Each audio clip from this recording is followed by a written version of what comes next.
Good morning to those of you who are on the West Coast, and good afternoon to those of you who are on the East Coast. We are so glad that you are here with us today to talk about a roadmap to success, a financial aid guide. But before we get started, I'd like to tell you just a little bit about me. I have served 14 years as a student financial aid director. I've been in financial aid for a little over 16 plus years. And in that time, I've worked in community colleges, public and private institutions. I served as a director in all three. So I have experience in different institutions and student populations and different experiences that happen in all three types of those institutions. This presentation today is focused on whether you're a first-time financial aid director or you're an aspiring financial aid director who's thinking about taking that role soon, or if you're even a seasoned professional. These are just some tips for making sure that you're running a successful student financial aid office.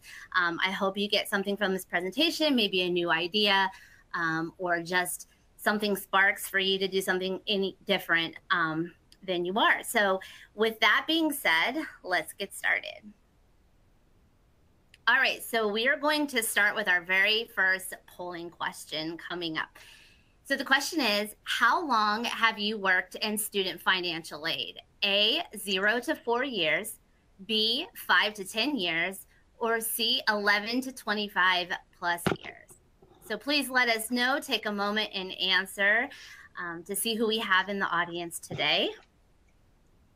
All right, and if you are here for CPE, please make sure you are answering these polling questions. Make sure the slides box is maximized so you are able to see the polling question. You will answer right there on the screen, and then you would hit submit. All right. All right, everyone, we'll keep it up for about 10 more seconds. Make sure you're getting that polling question answered. Okay, Kristen, and we are good to continue. All right, so here we go. So I have divided this presentation today into three main categories. The first category is policies, where we're going to hit a high-level overview of the Policies and Procedures Manual, the Hit by the Bus, or as some refer to it, the Win the Lottery Manual, the Financial Aid Processing Calendar, and some miscellaneous documents that I think are important to touch on. The second one is identifying gaps. We'll talk about internal controls, training, access, staff duties, budgets, and unresolved student issues.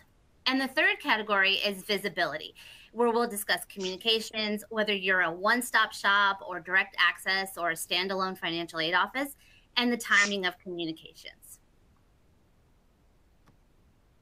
All right, so our first category, like I said, was our policies and procedures, Hit by the Bus or Win the Lottery Manual, the Student Financial Aid Processing or Operating Calendar, and other documents.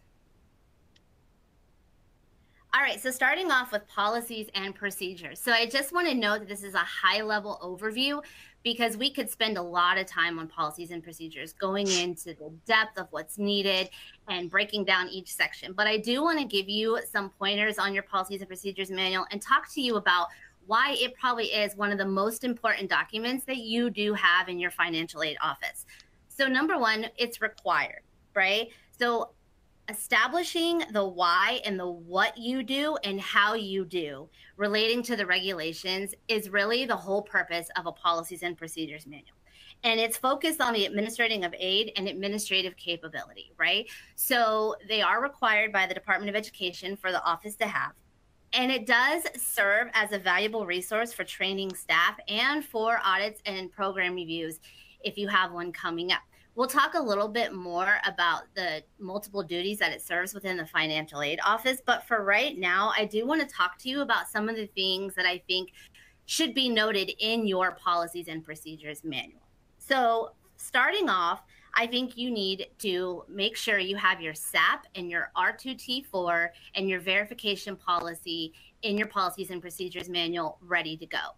And a pro tip for this is to make sure that it mirrors your policy on your website, right?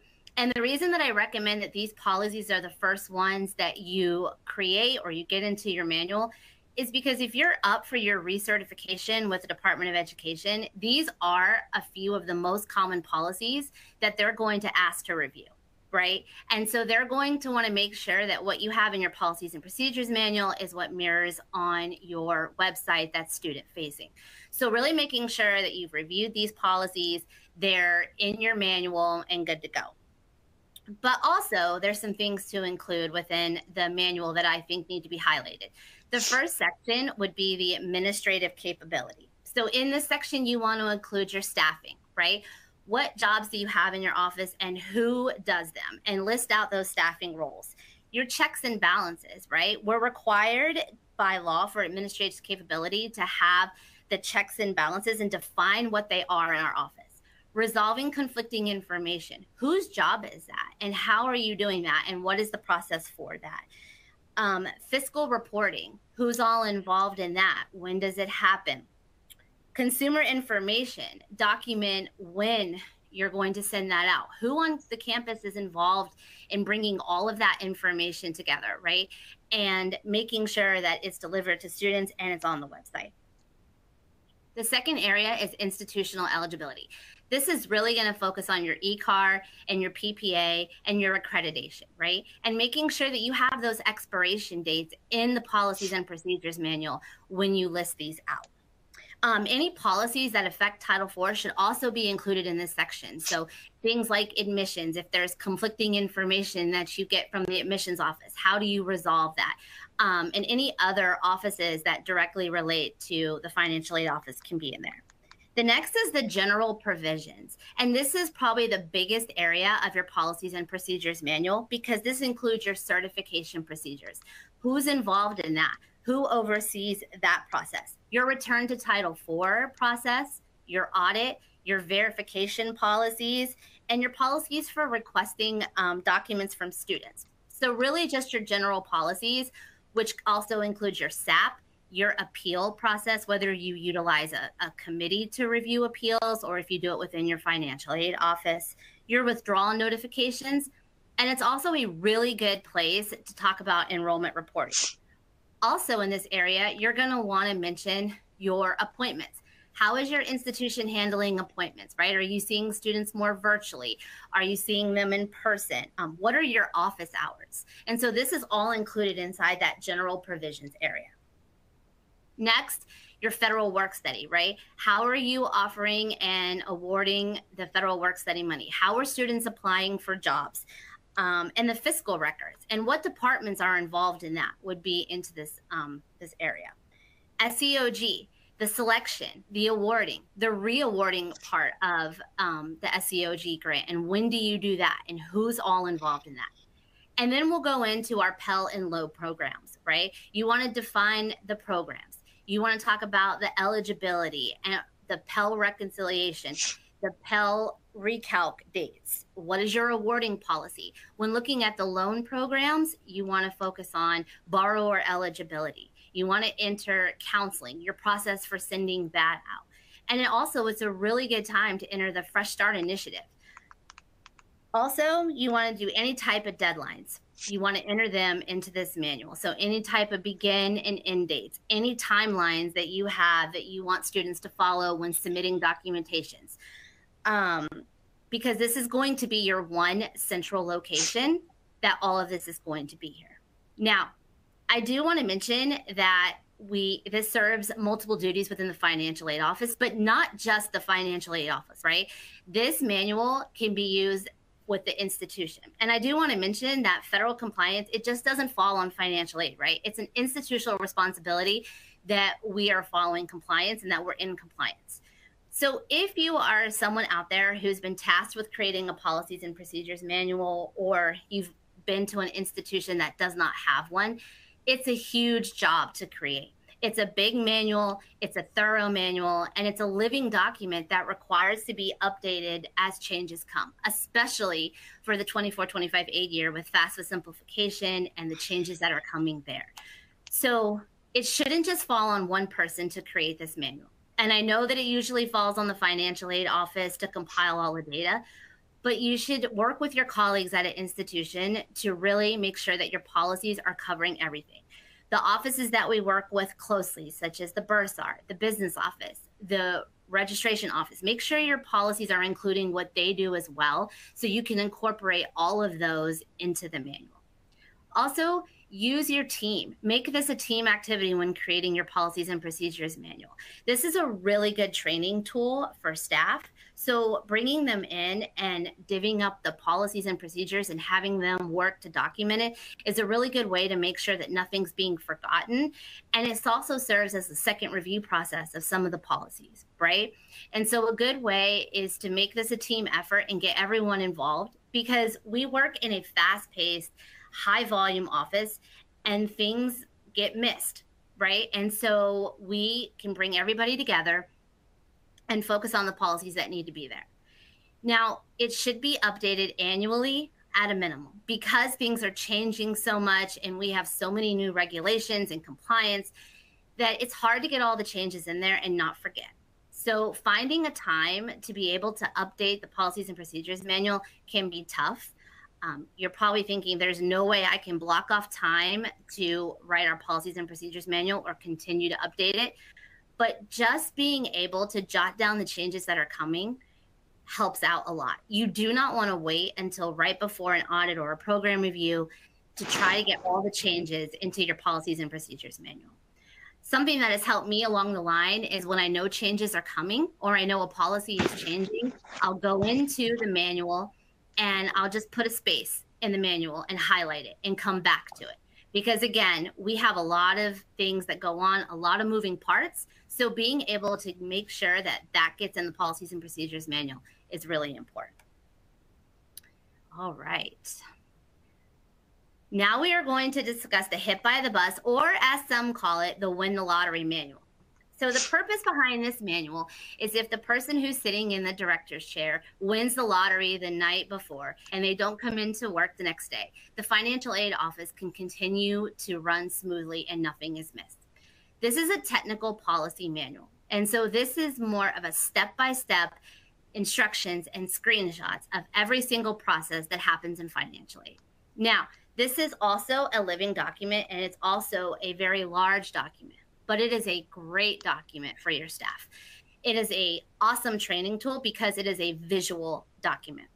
So just like the policies and procedures manual was focused on the what and the why and the how, this is a step-by-step how-to, right? So start with your daily processes. So the ones that you run every single day when you come in, and then move to weekly, and then move to monthly, and take screenshots and put them into a manual. Get your team involved, because we know in financial aid, we all do things that all of us don't do the same thing, right? We have some people who run one process and they've been doing that for a while, and others who don't have experience with that process. So having this as a tool is helpful.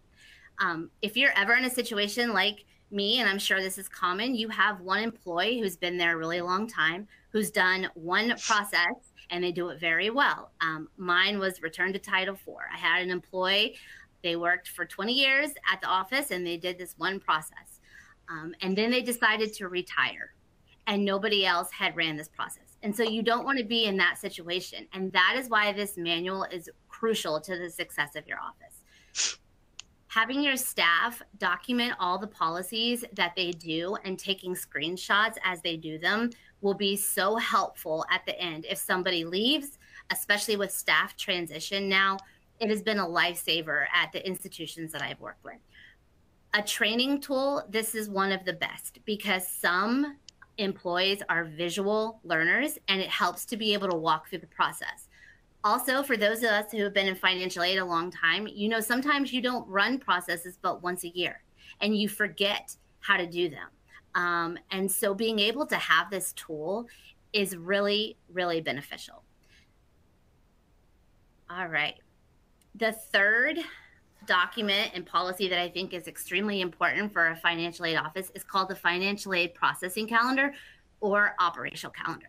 So this is just like the policies and procedures manual and the hit by the bus or win the lottery, but this is when these processes occur. And this is an internal calendar of all the financial aid processes that happen throughout the year. Excuse me. So with this one, you want to make sure that you share this with your staff, both internal and external. And you really want to focus on when you're going to run these processes, right? This is really beneficial. So when your staff comes into work, they know exactly what's going to happen that day or that week, right? So it's really good if you're part of a one-stop shop or a bigger enrollment services area, and you know you're going to send out pre-award letters, or you're going to send out withdrawal notifications or exit letters, and there's going to be an increase of volume in student communication. Letting the staff know ahead of time is really good so they can be prepared.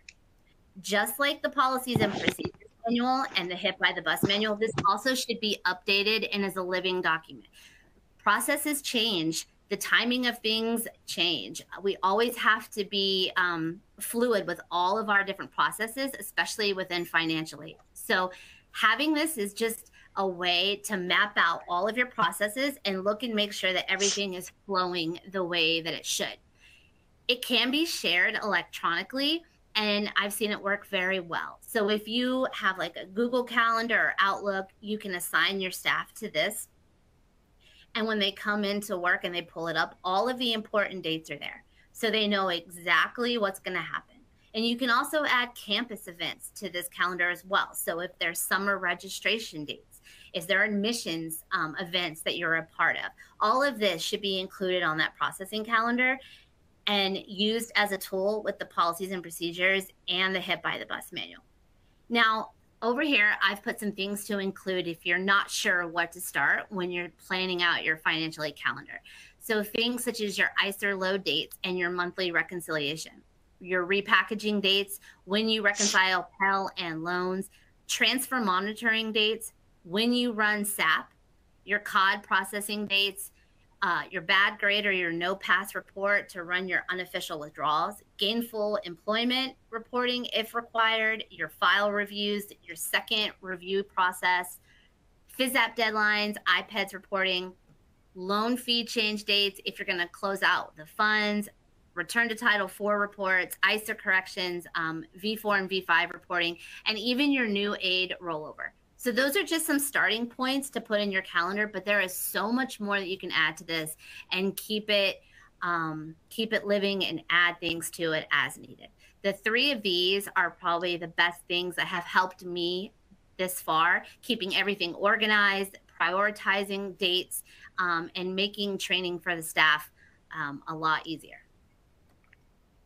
All right, and then we move on to our miscellaneous documents. So these are documents that are very important, and just to take a look at them, make sure you've got everything in check.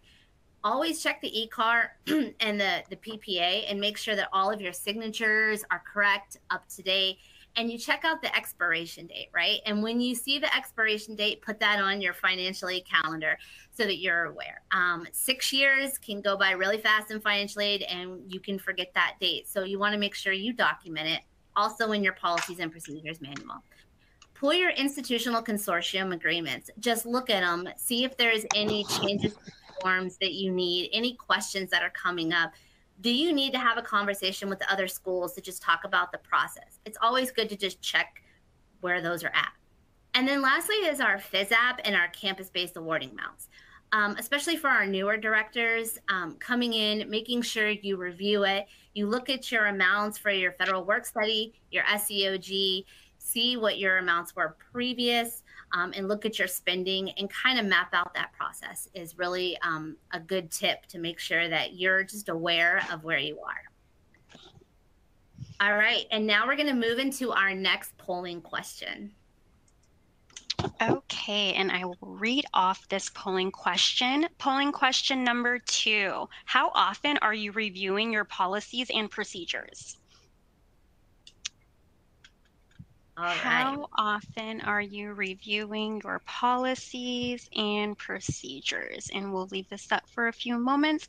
And Kristen, I am not seeing any questions in the Q&A box. Everyone, please remember, if you have any comments or questions, please place them in the Q&A box, and Kristen will be able to get right to them. All right, thank you. So in answering the question, we have at a minimum annually, or B, every 2 to 3 years, C, only at audit time, and D, I have not opened it since it was created.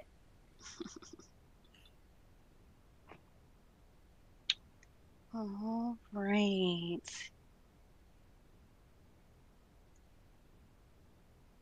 Perfect. And Kristen, we are good to continue. Awesome. Thank you, everyone. All right, our second category is gaps.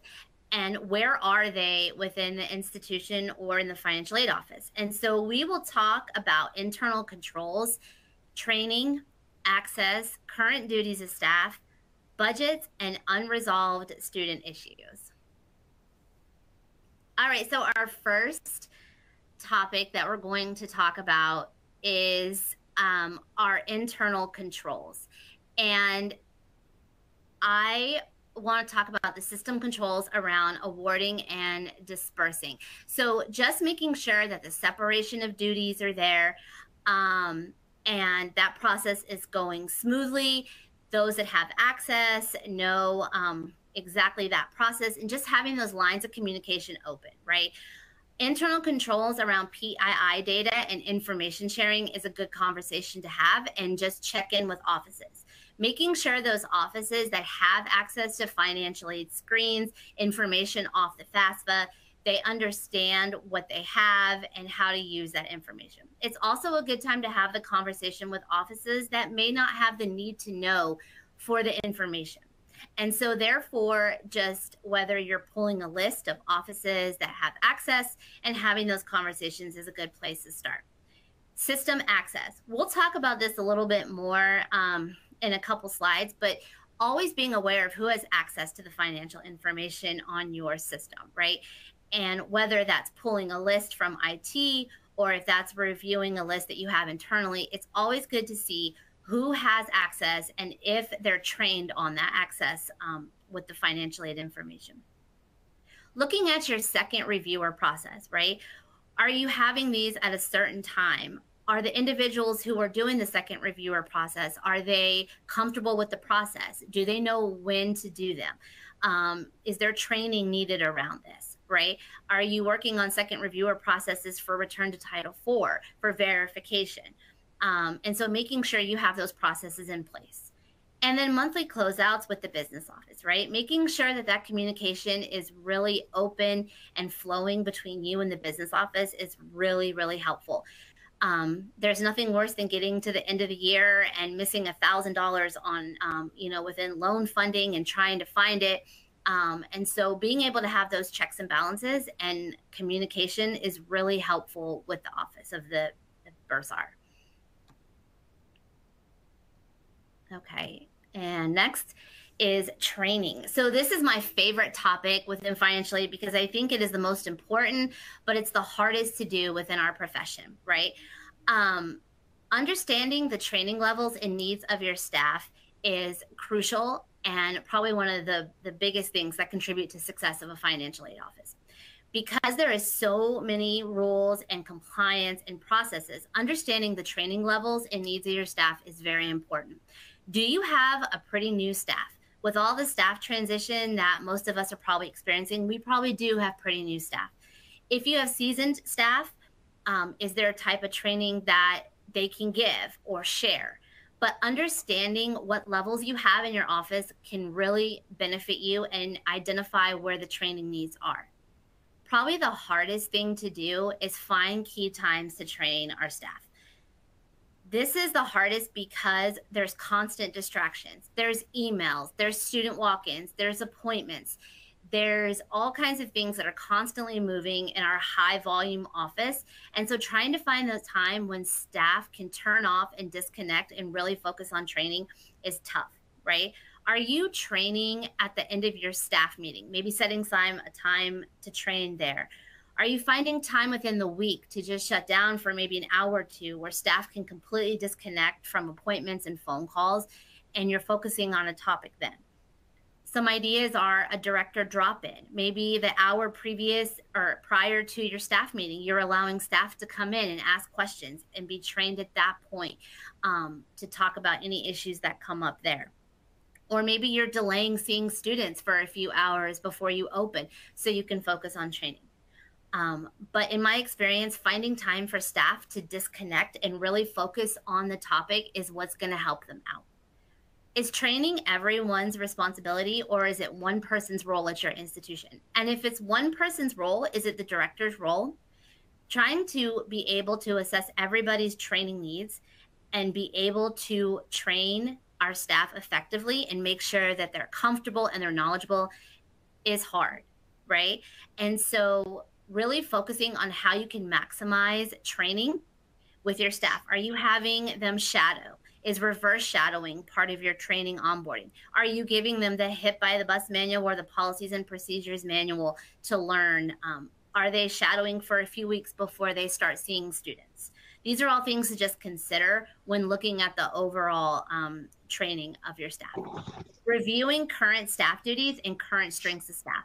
So this right here has really helped me because sometimes you have staff that have experience or a want to know in different areas than they are. You may have staff members that have an interest in reviewing reports or reconciling funds or running return to Title IV, and they haven't had the chance to have the experience doing that.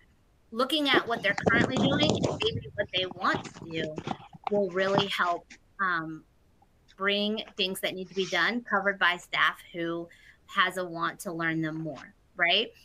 And how are new and current staff trained currently? Just looking at the methods that you are using. We are really fortunate in the financial aid community to have such great training available.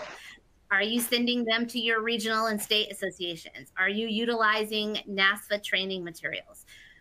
Are you sending them to FSA Coach and letting them work through that independently, right? So just looking at different ways that you can train your new and current staff will help you get them on board faster. All right, we're going to move right into our third polling question. How often do you train your staff members? Weekly, monthly, or when the time allows? That's a really good question. And there is no wrong answer here. It is a high volume, busy, ever-changing office. So go ahead and let us know when you're finding that time to train. All right, and we'll keep this up for a few more moments. All Make right. sure you are answering this polling question. If you are here for CPE, make sure the slides box is maximized so you are able to see that polling question, answer on the screen, and then hit submit. And if you have any questions or comments, please place it in the Q&A box, and Kristen will be able to get to it. And also another reminder, we do have the PowerPoint handout link right in a smaller box in the related content box. You can click on that and download today's PowerPoint as well. All right, and Kristen, we are good to continue. All right, thank you so much. And thank you for everyone who responded. All right, now we're going to get into access. And so we touched on this a little bit before, but really looking at who has access to your system and the information on the financial aid screens is really important, not only for compliance, but to make sure that those who have access to the data know how to use it, right? Identifying who has need for access. This is something that should be done often. Reviewing everyone who comes in who has access to a financial aid screens and the information that they're using it for. You may have offices that see students, but don't have a need for the information off the FAFSA. And so really having those open conversations with them and talking to them about how to use the information they have. If they cannot have access, what ways can they assist? New and departing employees. So this is probably something very common now with all the staff transition, but really looking at those employees that are new, coming in, getting the financial aid screens, and those that are departing and losing their access. Now, for those that are new, the training on the system access is something that is really important. Sometimes when employees come in and they get access on financial aid screens, they're not really given training, right? Or they're not sure of all the access that they do have. And this can cause a lot of extra traffic for the financial aid office. If students are coming back to the financial aid office from an office that has access to financial aid screens. So really working with those teams that have access to financial aid data and showing them exactly how to use it can really help out your financial aid office.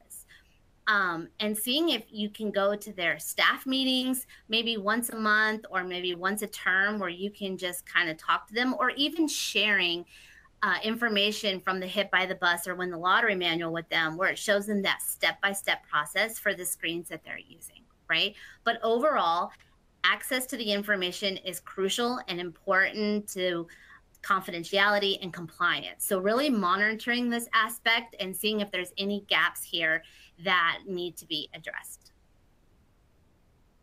All right, we move into budgets. So it is always a good idea, whether you're new or seasoned professional, that you look at your school-specific budgets. Make sure your institutional budgets are good to go. How much do you have? And since in financial aid, we work in multiple aid years, right? It's very common for us to work in 2 aid years or sometimes 3, and making sure we know those budgets, right? Looking to see how our spend is. How are we allocating funds institutionally? Can we do things different? And having those conversations. Scholarship budgets. Where are you with spending your scholarship funds?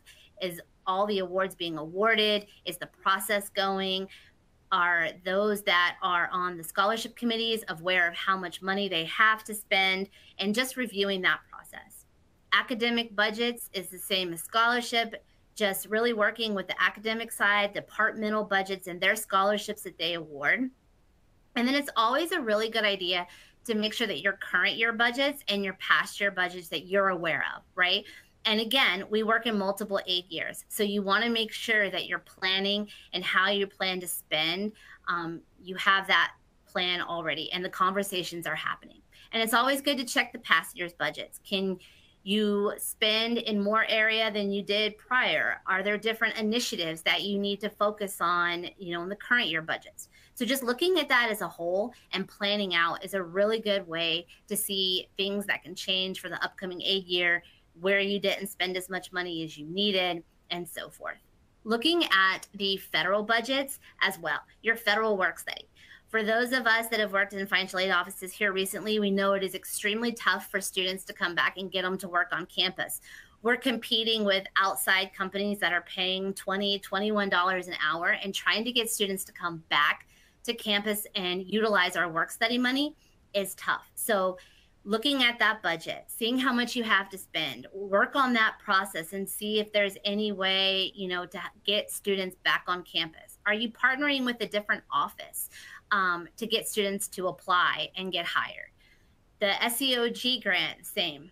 What's your amount? When are you planning on reallocating funds, right? Looking at those amounts, seeing if students haven't accepted all of their SEOG at this time, when is it time to reallocate, are all really important to look at when looking at these budgets.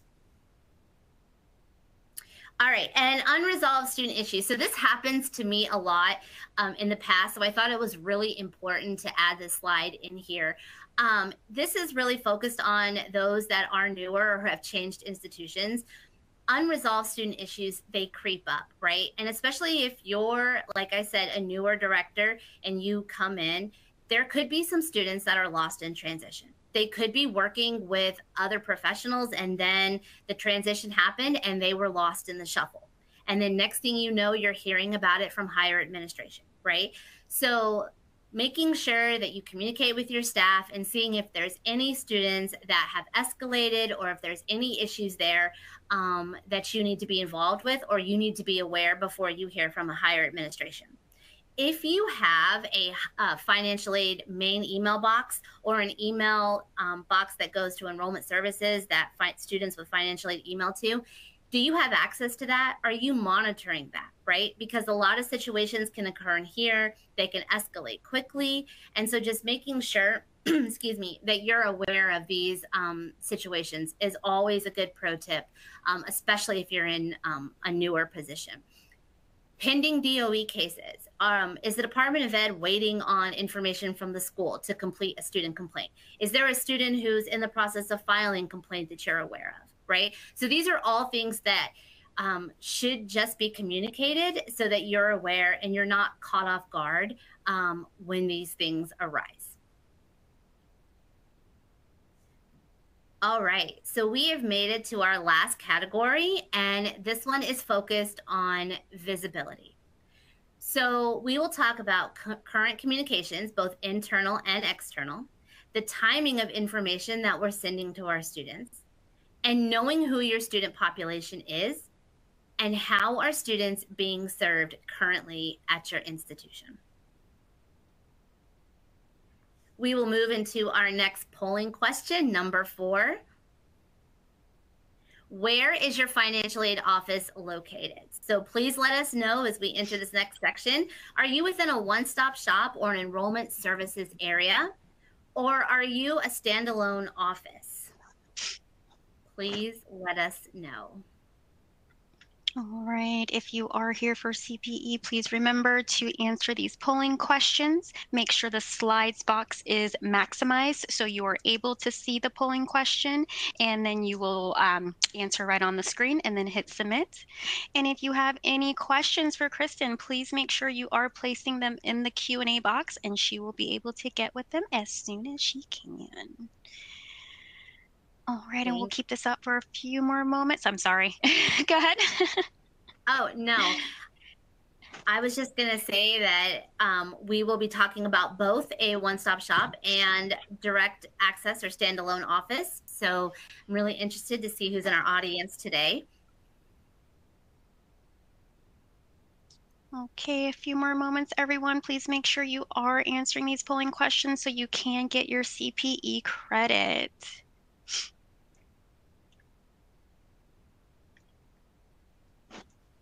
All right. Keep it up for a few more moments. Okay. All right, Kristen, we are good to continue. All right. Thank you for everyone who's responding. All right. We are going to talk about communication. So reviewing all the communication that is being sent from the financial aid office is a really good starting point when we're talking about our visibility with our students, right?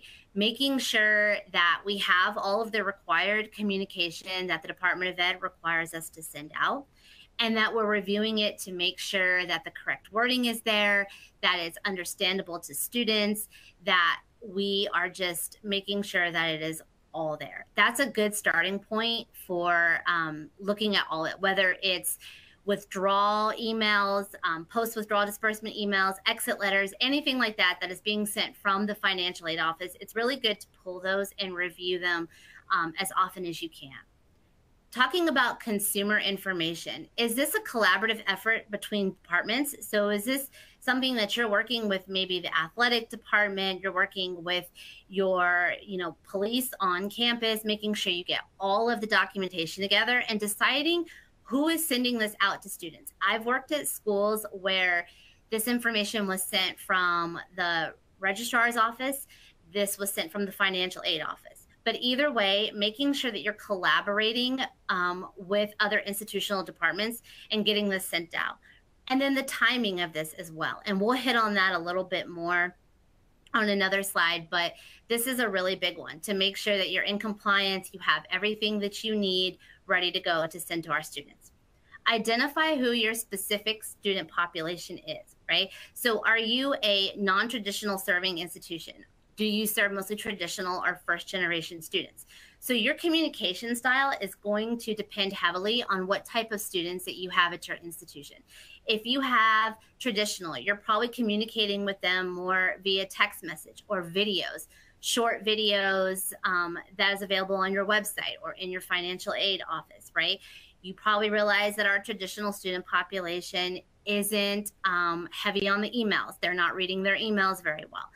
Are you a non-traditional student population? Is that heavy at your institution? So they may read their emails, right? And so communicating with them more via email works better than videos and so forth. And if you're a first generation majority serving institution, are you having more of the one-on-one appointments?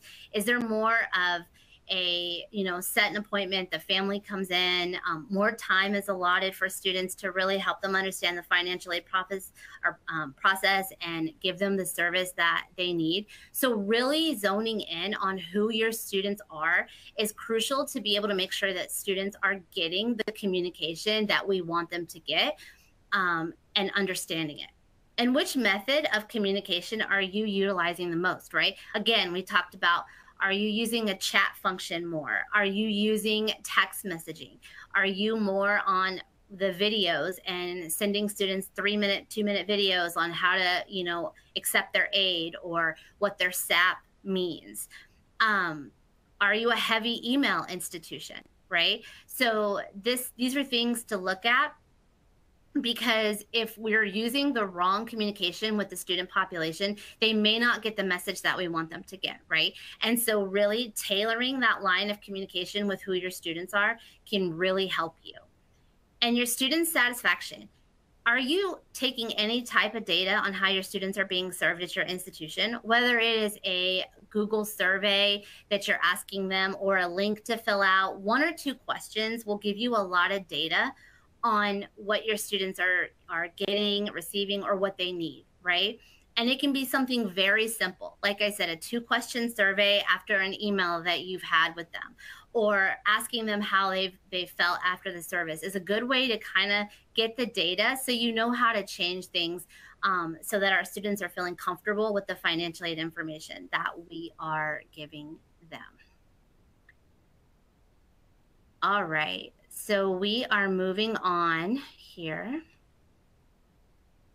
to one-stop versus direct access. So before we go on to this, I do want to talk about, I forgot to mention the social media aspect of reaching our students with communication. So there has been a lot of increase with students utilizing social media to get their financial aid across, right? And so sometimes you can have federal work studies students or student employees in your office run your social media channels to really tailor to what the students want to see.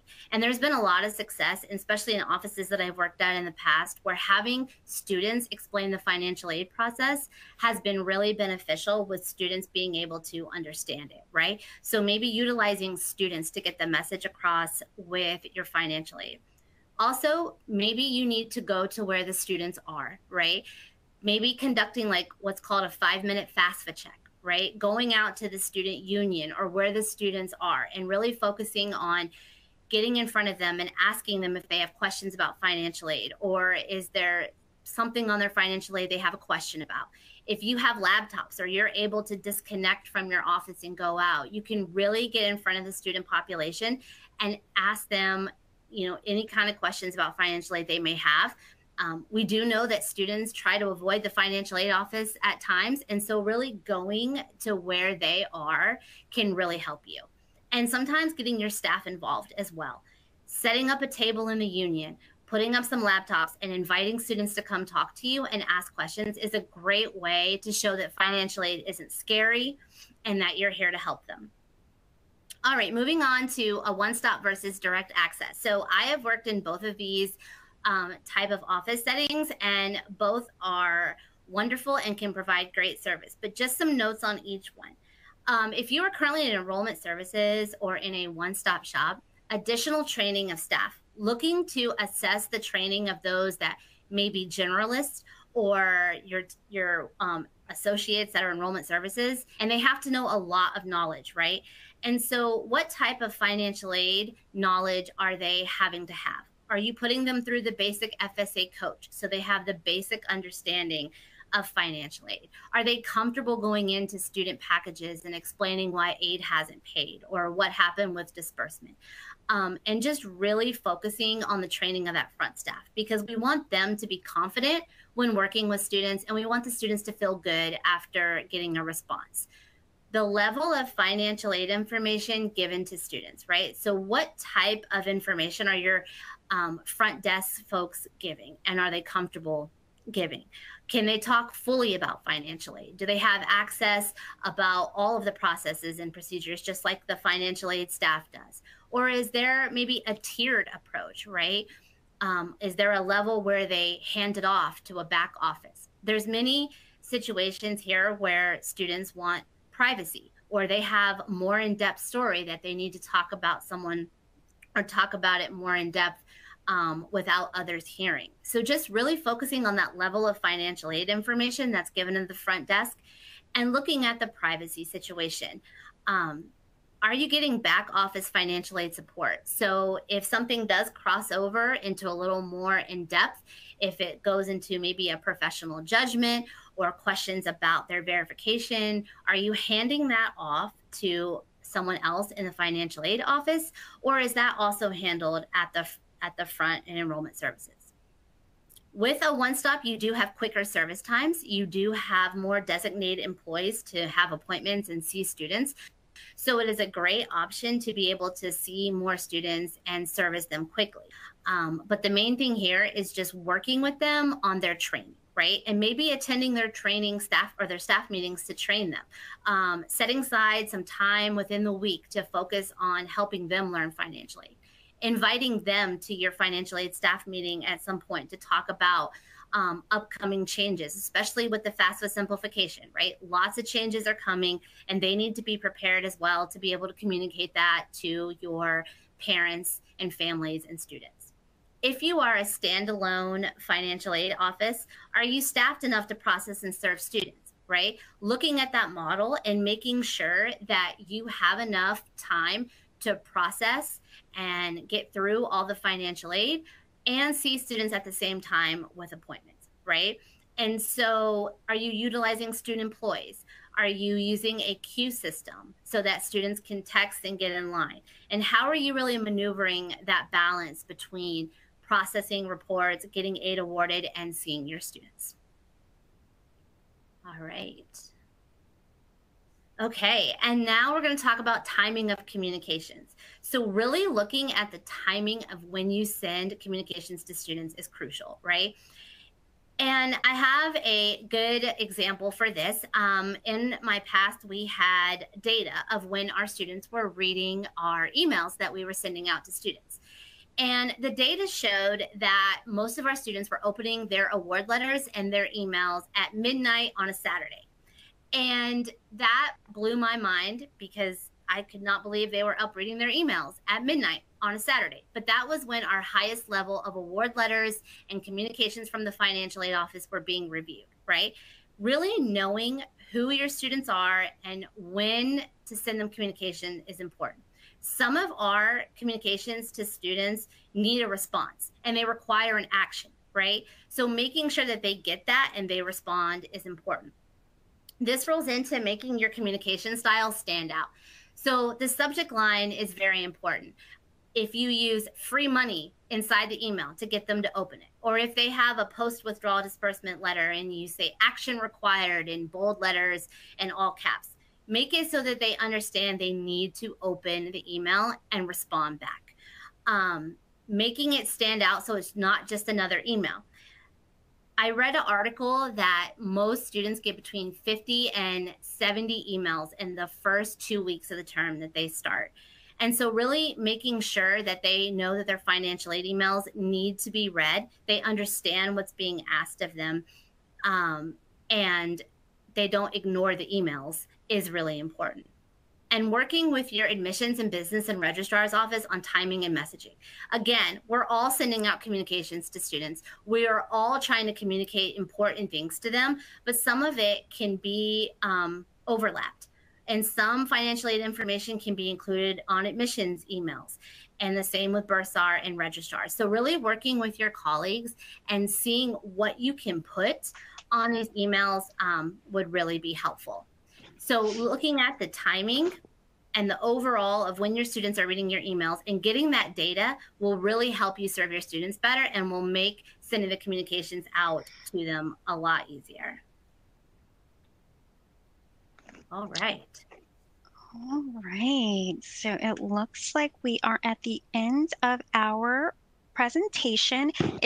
We have a few more moments. If anyone has about 9 minutes, if anyone has any questions for Kristen that you would like answered about any slides, or if you would like her to go back to another slide to go into a little bit more detail about something, please place that question in the Q&A box and Kristen will be able to take care of it. All right, it looks like we have a question that just popped up for you. Oh, actually, wait, one moment.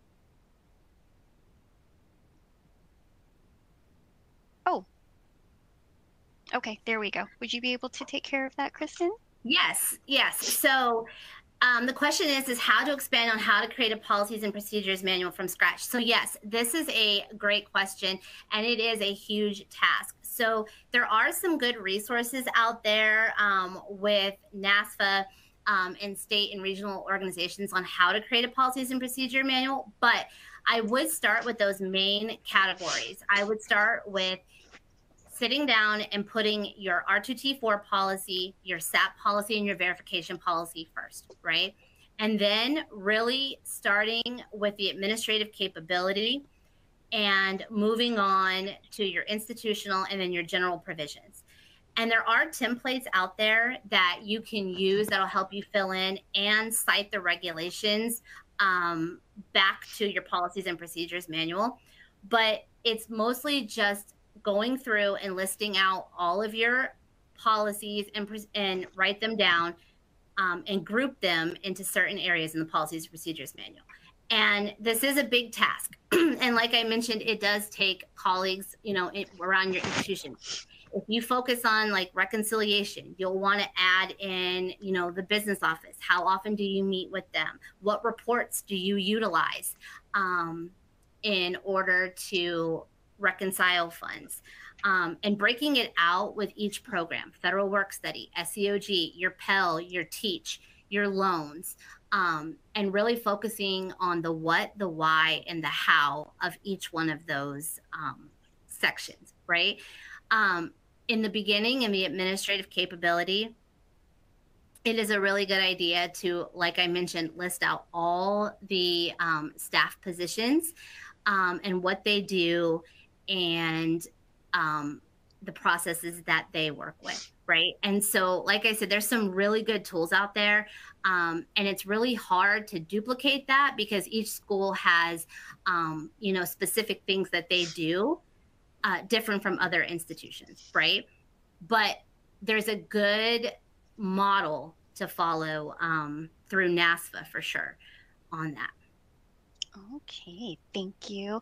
And it looks like another question was coming in, but she may have hit send before finishing. So Veronica, if you were continuing that question, you can definitely ask Kristen and we will get that answered. And again, anyone, if you have any questions, please place it in that Q&A box and Kristen will be able to get it answered for you. We have about 5 minutes. We have plenty of time. If you have any questions, please place it in the Q&A box.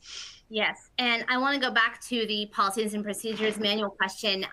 When you start from scratch, start out with your team and talk about it and make it a group project within your team. It's really hard to just fall on one person to have to create this entire manual.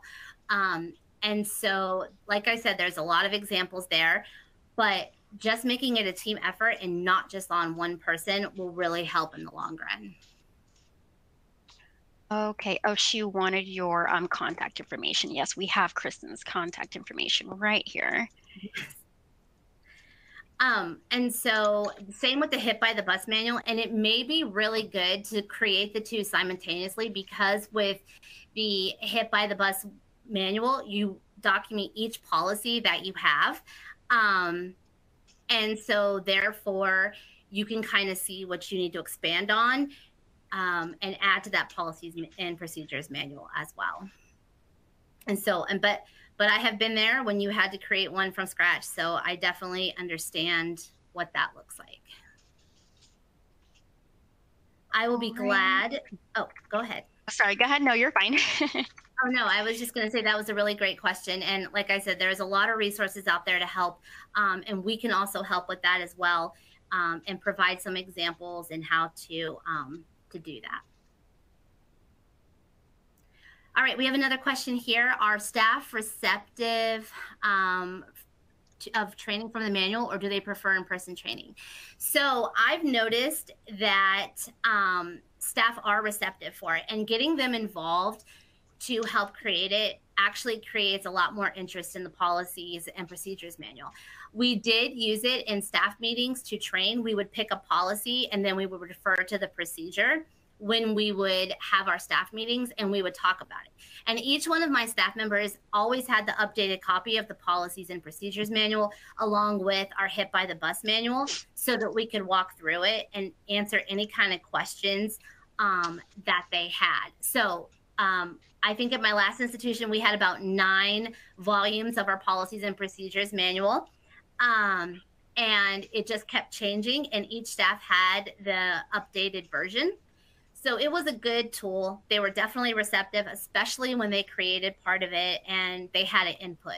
So I would definitely recommend that part of getting your staff involved. Okay. All right. Do we have any more questions regarding our webinar today? It looks like we have one more question. Are there any manuals that we could review online? So there are examples with NASFA. Some of them do come at a cost. However, your state or your regional associations probably have some, your colleagues have a tool that you can use to help create the manual. Again, because they're so school specific, it's hard to, do like a copy and a paste of a manual. But there are good examples, especially with your state and regional and colleagues. So definitely contact, your sister schools and see what they have, and then build yours. Also, something that that reminded me is that it doesn't have to just be about your policy or your Title IV aid. You can include your institutional aid processes in there. You can include how you award scholarships. So it is a very thorough manual, and it's a huge, huge manual that includes everything that happens within the financial aid office. So definitely reach out and talk to your colleagues about it, and they will help you get started on that.